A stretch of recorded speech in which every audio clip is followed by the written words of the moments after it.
तो हेलो दोस्तों, ये हमारी टैली ERP9 सीरीज का पार्ट 2 है। अगर आप लोगों ने पार्ट 1 नहीं देखा है तो उसका लिंक हमने डिस्क्रिप्शन बॉक्स में डाल दिया है, वहां से आप लोग पार्ट 1 भी देख सकते हो। उसमें हमने कवर किया था कि अकाउंटिंग क्या होती है, डेबिट और क्रेडिट क्या होता है, और कंट्रा पेमेंट और रिसिप्ट वाउचर क्या होते हैं। और आज की इस वीडियो में हम कंट्रा वाउचर के बारे में थ्योरी और प्रैक्टिकल दोनों तरह से देखेंगे। थ्योरी हम लोग इसलिए देख रहे हैं क्योंकि जिससे आप लोग नोट्स बना सके और जिससे आने वाले समय में आपको किसी प्रकार की दिक्कत ना हो। अगर आपको वीडियो में कोई भी कमी लगती है तो आप लोग कमेंट कर सकते हो, उस कमी को सुधारा जाएगा। तो चलिए दोस्तों शुरू करते हैं कंट्रा वाउचर। अब आप लोग सोच रहे होंगे कि कंट्रा वाउचर होता क्या है। देखिए दोस्तों, कंट्रा वाउचर होता है टैली में हमें किसी भी प्रकार की एंट्री करने के लिए किसी ना किसी वाउचर की जरूरत होती है। चाहे वो सामान खरीद रहे हो आप, चाहे बेच रहे हो, चाहे किसी को पैसे दे रहे हो, चाहे किसी से पैसे ले रहे हो, चाहे खुद के ही एंट्री कर रहे हो। अगर आप खुद भी पैसे निकालते हो कंपनी में से तब उसकी भी तो एंट्री दर्शानी पड़ेगी ना, तभी तो आपको प्रॉफिट या लॉस मालूम होएगा कि आपकी कंपनी को प्रॉफिट हुआ है या लॉस हुआ है। तो चलिए दोस्तों शुरू करते हैं कंट्रा वाउचर। अब देखो कंट्रा वाउचर होता क्या है। जब भी आप कंपनी से लेन देन करते हो, जैसे कि आपकी कंपनी है और आपके पास दो बैंक अकाउंट है, एक है बीओबी और एक है एसबीआई। ये दोनों बैंक अकाउंट जो है कंपनी के ही हैं। तो मान लीजिए कभी हमारे पास कैश में पैसा खत्म हो गया, बैंक से निकाल लेते हैं। अगर हमारे पास बैंक में पैसा खत्म हो गया तो हम कैश से जमा कर देते हैं। तो हमें कंपनी चलाने के लिए बैंक अकाउंट की और कैश की दोनों की जरूरत पड़ती है। तो चलिए दोस्तों शुरू करते हैं। ये देखिए अब दोस्तों, बैंक ऑफ बड़ौदा और एसबीआई हमारे पास दो बैंक है और एक लेजर होता है कैश का जो कंपनी में पहले से बना होता है। अब यहाँ पे देखिए दोस्तों, कभी भी देखिए दोस्तों, कंट्रा वाउचर का यूज कब किया जाता है, जब कंपनी अपने ही बैंक से लेन देन करती है। या तो बैंक में पैसा जमा करेगी या तो बैंक में से पैसा निकालेगी, या तो बैंक में पैसा जमा करेगी या तो बैंक में से पैसा निकालेगी। तब आपका जो है आंख बंद करके कंट्रा वाउचर यूज होगा।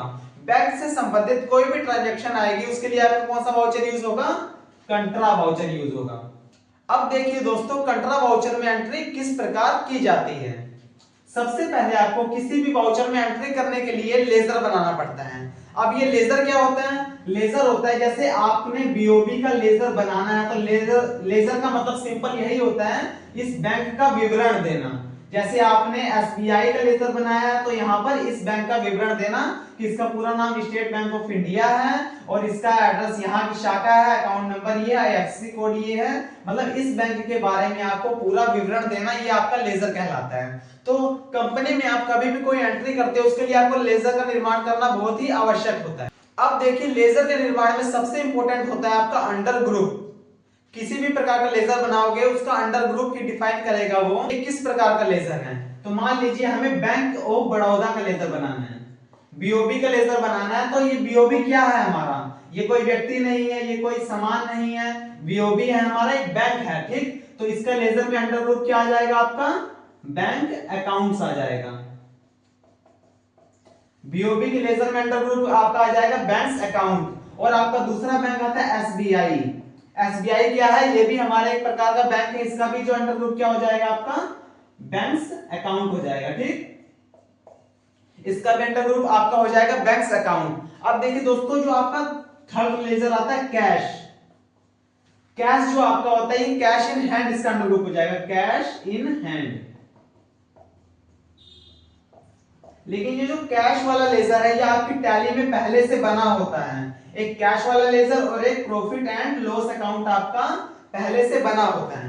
तो चलिए दोस्तों, कंट्रा वाउचर में एंट्री किस प्रकार की जाती है हम लोग आपको शुरू करते हैं। तो मान लीजिए कंपनी है राज एलटीडी कंपनी है, क्वेश्चन लिख देते हैं हम लोग, राज एलटीडी कंपनी में बीओबी में 5,000 रुपए जमा किए।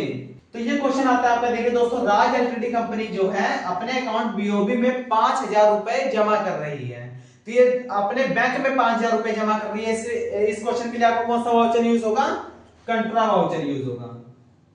और ये जो लिखा हुआ पार्टिकुलर डेबिट क्रेडिट, ये आपका टैली ERP9 में पहले से लिखा आ जाता है। अभी हम लोग डबल एंट्री सीख रहे हैं, इसके बाद हम लोग सिंगल एंट्री सीखेंगे। अब ये देखिए दोस्तों, पार्टिकुलर डेबिट और क्रेडिट। अब इसके नीचे कंट्रा वाउचर में जो एंट्री होती है सबसे पहले एंट्री होती है आपकी सीआर वाली। अब ये सीआर क्या होता है? सीआर होते हैं आपके क्रेडिटर और डीआर होते हैं आपके डेबिटर। क्रेडिटर का मतलब ये होता है जो व्यक्ति पैसा दे रहा है उसको हम लोग क्रेडिटर बोलते हैं, और जो व्यक्ति पैसा प्राप्त कर रहा है उसको हम लोग बोलते हैं डेबिटर बोलते हैं। ठीक, अभी देखो दोस्तों, इस वाले क्वेश्चन में क्रेडिटर कौन है? राज एलटीडी कंपनी ने अपने बीओबी में 5,000 रुपए जमा किया। तो राज एलटीडी कंपनी जो है पैसा जमा कर रही है किसमें? बीओबी अकाउंट में। तब राज एलटीडी कंपनी पैसा दे रही है। जो कंपनी का पैसा होता है आपका होता है कैश में, तो यहां पर सिलेक्ट कर लेंगे कैश वाला लेजर। ठीक, अब कैश से क्या हो रहा है? क्रेडिट हो रहा है, पैसा बीओबी में हो रहा है, तो देने वाला कौन हो जाएगा? कैश हो जाएगा। तो क्या सीआर के नीचे सीआर वाली एंट्री कर देंगे। कितना हजार रुपया दे रही है? 5,000 रुपया। 5,000 रुपया दे रही है, तो यहाँ पे सीआर के नीचे सीआर वाली एंट्री कर देंगे। और डीआर में पैसा प्राप्त कौन कर रहा है?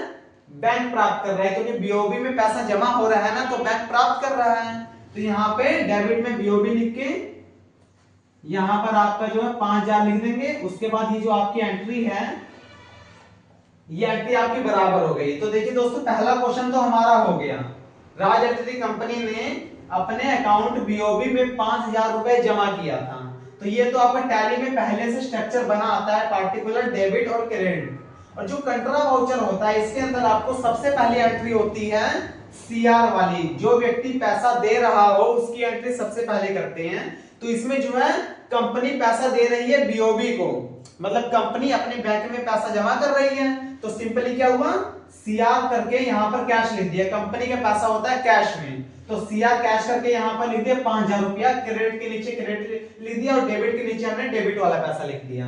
उसके बाद जो बैंक प्राप्त कर रहा है, तो यहां पर कितना हजार रुपया प्राप्त कर रहा है? 5,000 रुपया। तो यहां पर दोनों एंट्री बराबर हो गई। तो पहला क्वेश्चन आपका ऐसा हो गया। ये तो थी आपकी पहला क्वेश्चन की एंट्री जिसमें लिखा हुआ था राज एलटीडी कंपनी ने बीओबी में 5,000 रुपए जमा किया। अब देखिए दोस्तों, अगर आपको कहा जाए राज एलटीडी कंपनी ने अपने अकाउंट बीओबी से 3,000 रुपए निकाला, उसकी एंट्री कैसे करोगे आप लोग? तो क्वेश्चन लिख देते हैं हम लोग, राज एलटीडी कंपनी ने बीओबी से 3,000 रुपए निकाला। अब देखिए दोस्तों, राज एलटीडी कंपनी क्या कर रही है? बीओबी से 3,000 रुपए निकाल रही है। तो जो पार्टिकुलर और डेबिट और क्रेडिट, ये तो आपका टैली में पहले से स्ट्रक्चर बना होता है, पार्टिकुलर, डेबिट, क्रेडिट। और कंट्रा वाउचर में मैंने आपको बताया है कि सबसे पहले सीआर वाली एंट्री होती है। जो व्यक्ति पैसा देगा उसकी एंट्री आपकी सबसे पहले होगी। अब इसमें देखो पैसा दे कौन रहा है? इसमें इस क्वेश्चन में पैसा कौन दे रहा है? राज एलटीडी कंपनी ने बीओबी से 3,000 रुपए निकाला। तो जो कंपनी है अपने अकाउंट बीओबी से 3,000 रुपए निकाल रही है, तो जाहिर सी बात है जब कंपनी निकालेगी तो कंपनी के पास पैसा आएगा और बीओबी से जाएगा।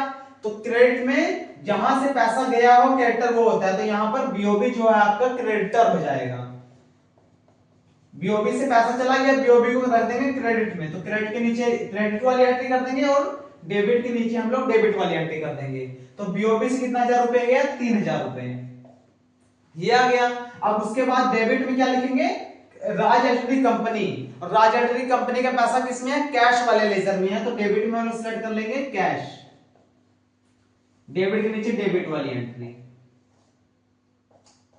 दोनों पक्ष आपके बराबर हो जाएंगे। उसके बाद ये वाली एंट्री भी हो जाएगी। कंट्रा वाउचर में सिर्फ आपकी 3 ही एंट्रियां होती हैं, या तो आप बैंक में पैसा जमा करेंगे, या तो पैसा निकालेंगे, या तो आप एक साथ कई बैंकों में पैसा जमा करेंगे। तो हमने 2 एंट्रियां देख ली हैं, हमने बैंक में पैसा जमा करके देख लिया और पैसा निकाल के देख लिया। ठीक, अब आपकी आती है तीसरी एंट्री जिसमें आपको बताया जाएगा कि राज एलटीडी कंपनी ने निम्न बैंकों में पैसा जमा किया। बैंक ऑफ बड़ौदा में और एसबीआई दोनों में उसने पैसा जमा कर दिया है। अब आपकी बारी है तीसरे क्वेश्चन की। उसमें आपको क्वेश्चन देखते हैं, राज एलटीडी कंपनी ने निम्न बैंकों में पैसा जमा किया। बैंकों में पैसा जमा किया। अब ये क्वेश्चन है, राज एलटीडी कंपनी ने निम्न बैंकों में पैसा जमा किया। मान लेते हैं हम बीओबी में इसने किया 3,000 रुपए, बीओबी में इसने किया 3,000 रुपए जमा, ठीक, और एसबीआई में इसने किया 2,000 रुपए जमा। अब आप लोग सोच रहे होंगे इसकी एंट्री सिंगल सिंगल करेंगे, लेकिन एक ही क्वेश्चन में इन दोनों बैंकों की एंट्री हो सकती है। अब देखिए वो एंट्री कैसे हो सकती है। यहाँ पे सबसे पहले किसकी एंट्री आती है, जो व्यक्ति पैसा दे रहा हो उसकी एंट्री आएगी, ठीक। तो यहाँ पे लिख लेंगे सीआर। अब इनमें क्रेडिटर कौन है, राज एलटीडी कंपनी है जो बैंकों में पैसा जमा कर रही है, इसमें क्रेडिटर कौन है, मतलब पैसा कौन दे रहे हैं। जाहिर सी बात है राज एलटीडी कंपनी इन दोनों बैंकों में पैसा जमा कर रही है, तो क्रेडिटर कौन हो जाएगा, कंपनी हो जाएगी, क्योंकि कंपनी के पास से पैसा जा रहा है आपका। तो यहाँ पर सीआर में आ जाएगा कैश, कंपनी का पैसा होता है कैश में, तो सीआर में आ गया कैश आपका। अब यहाँ पर क्रेडिट के नीचे क्रेडिट वाली एंट्री कर देंगे। टोटल मिला के कंपनी के पास से कितना कैश गया है, 3000 और 2000 कितना होता है, 5000 होता है आपका। तो टोटल मिला के कंपनी के पास से 5000 रुपया जो है चला गया है वो, ठीक। अब यहाँ पर पैसा प्राप्त कौन कर रहे हैं, तो पैसा प्राप्त करने वाले को हम डेबिटर बोलते हैं। तो यहाँ पर लिख देंगे डीआर, डीआर मतलब होता है डेबिटर। तो डीआर में कौन आ जाएगा, सबसे पहले आपका बीओबी आ जाएगा, डीआर में लिखेंगे बीओबी, और डेबिट के नीचे लिख देंगे बीओबी में कितना पैसा जमा हो रहा है, 3000 रुपया जमा हो रहा है, तो डेबिट के नीचे लिख देंगे 3000, ठीक। अब आपका आता है एसबीआई, एसबीआई भी क्या आपका डेबिटर है, क्योंकि एसबीआई में भी आपका पैसा जमा हो रहा है। तो एसबीआई में कितना रुपया जमा हो रहा है आपका, हो रहा है 2000 रुपया जमा। तो एसबीआई में लिख देंगे यहाँ पर डेबिट में लिख के एसबीआई, और यहाँ पर लिख देंगे 2000 रुपए। तो हमने एक ही साथ एसबीआई और बीओबी दोनों में हमने पैसा जमा कर दिया है। अब दोनों पक्ष आपके बराबर हो जाएंगे, 3 और 2 कितने होते हैं, 5000, ठीक। अब यहां भी आपका 5000 हो जाएगा। तो इस क्वेश्चन में क्या था आपका, राज एलटीडी कंपनी ने निम्न बैंकों में पैसा जमा किया, बीओबी में और एसबीआई में राज एलटीडी कंपनी ने पैसा जमा कर दिया था, ठीक। उसके बाद क्या किया हमने, सीआर में कैश लिखा। कैश क्यों लिखा, क्योंकि कंपनी पैसा दे रही है, तो कंपनी के पास से पैसा जा रहा है, जिस व्यक्ति के पास से पैसा जाता है वो व्यक्ति क्रेडिटर हो जाता है आपका। तो सीआर में कैश आ गया, कितना हजार रुपए टोटल मिला के गया था, 3000 और 2000 कितना होता है, 5000 होता है। तो कंपनी के पास से यहाँ पर हमने क्रेडिट के नीचे 5000 लिख दिया। उसके बाद डेबिट लिख के यहाँ पर हमने बीओबी लिख दिया, बीओबी को मिल रहा था 3000 रुपया, तो बीओबी के सामने 3000 लिख दिया, और एसबीआई को मिल रहा था हमारा 2000 रुपया, तो एसबीआई के सामने हमने 2000 रुपया लिख दिया, ठीक। अब ये दोनों पक्ष 5000 और 5000 बराबर हो गए आपके, ठीक। तो ये तो आपकी थी एंट्री। हमने क्या किया, बैंक से पैसा निकाल भी लिया, बैंक में पैसा जमा भी कर दिया, और एक ही साथ हमने 2 बैंकों में भी पैसा जमा कर दिया। ऐसे ही आपके अगर 3 बैंक है, 4 बैंक है, 5 बैंक है, एक साथ आप कई बैंकों में पैसा जमा कर सकते हो। ये तो आपका था थ्योरी। थ्योरी में आपको इसलिए पढ़ा रहा था जिससे कि आप लोग नोट्स बना सको। ये जो हमने 3 क्वेश्चन लिखवाए हैं, वीडियो को पीछे करके ये तीनों क्वेश्चन अपनी नोटबुक में नोट कर लेना आप लोग, ठीक। अब चलते हैं हम लोग प्रैक्टिकल पे। अब इन क्वेश्चनों को प्रैक्टिकल देख लेंगे, कैसे कंपनी बनेगी, कैसे लेजर बनेगा, कैसे लेजर में पैसा डालेंगे, और कैसे कंट्रा वाउचर की एंट्री होगी। तो चलिए दोस्तों चलते हैं अपनी कंप्यूटर की स्क्रीन पर।